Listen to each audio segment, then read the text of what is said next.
Hey everyone, done one of the hard parts. Yeah, the t-shirt, obviously I am not the Tina Rothery, but I am a Tina Rothery. I think a lot of us are Tina Rothery. I'm sure you'll hear from the real Tina later. And one other comment before I go to my notes. I heard Kim mention before, and on the basis of the evidence in front of us, there isn't a massive trade union present here, is there, in terms of banners? But I do believe that there will be some trade unionists here. I know that a lot of trade unions, not all of them to be fair, but a lot of trade unions do understand the problem with fracking, and many of them are actively involved in campaigning against this big problem facing society. Okay, back to my notes.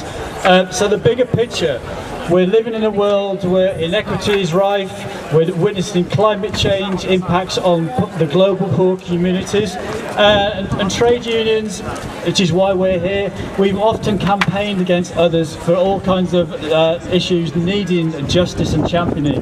We can understand the whole picture and complex situations, and we can identify realistic and fair solutions. We're hopefully good at that, quite generally. We live in an era where the norm is not to challenge the need for economic growth, and it's not to question neoliberalism, which does only provide for a tiny elite minority. There isn't a match between a system that demands we use more stuff more quickly and the Earth's limited mineral resources and capacity to absorb our pollution. They just don't fit together. You probably, a bit of humour now, and I can see you're getting a bit yawnified.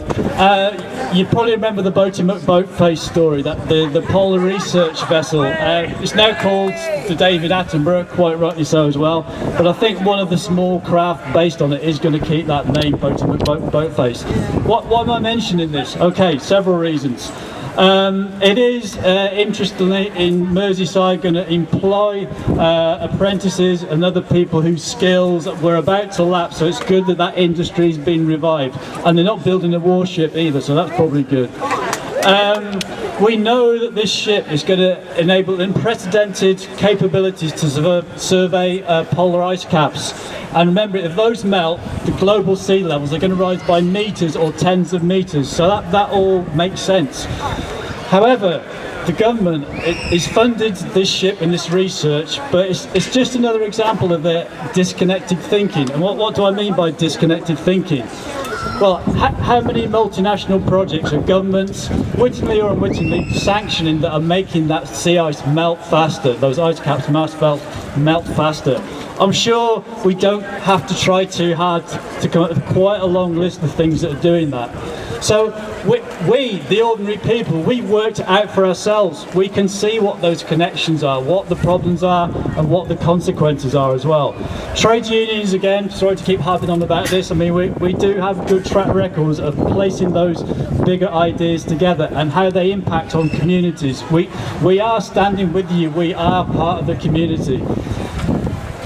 So, fracking, at last. So the claim that it's a transitional fuel and that permanent skilled jobs are going to become available to those local communities, it's a lie, or what? It's disingenuous, pick whichever word you like to use.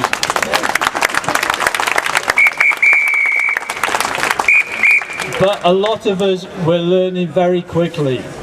It is possible some of us started campaigning against fracking as we may have had the label NIMBY attached to us, but we know that we're not coming from that now. We are not NIMBYs. We understand the large consequences of what's going on here. We've wised up. Fracking, it's not some kind of transitional solution. It's part of a global climate problem, and it's already devastating lives of the global poor and more. You've probably not just heard of, you'll have encountered community engagement sessions loved by the would-be frackers. If you have, you may have been to one and asked them, how does your project fit with the global consensus of climate change? You know, the stuff where the Intergovernmental Panel on Climate Change, they've told us how much CO2 we can emit globally before everything is basically stuffed. It's got a different word here, but I'll be polite. And if you talk to that fracking consultant and asked him that question, as I have, I'm sure several of us have, they kind of start to look a bit uneasy and they shift around on their feet. and you know they don't really know how they fit into the necessary global answer. It just doesn't.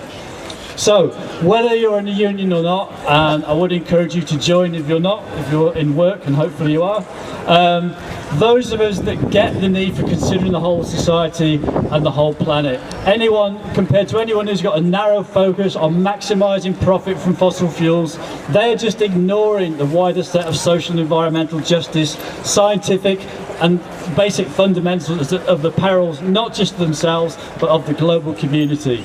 So, perhaps consider joining the union, or if you belong to one already, get them to affiliate to the campaign against climate change, not for climate change, against climate change, who promote a solution to all this. And I've seen various placards around of 1 million climate jobs.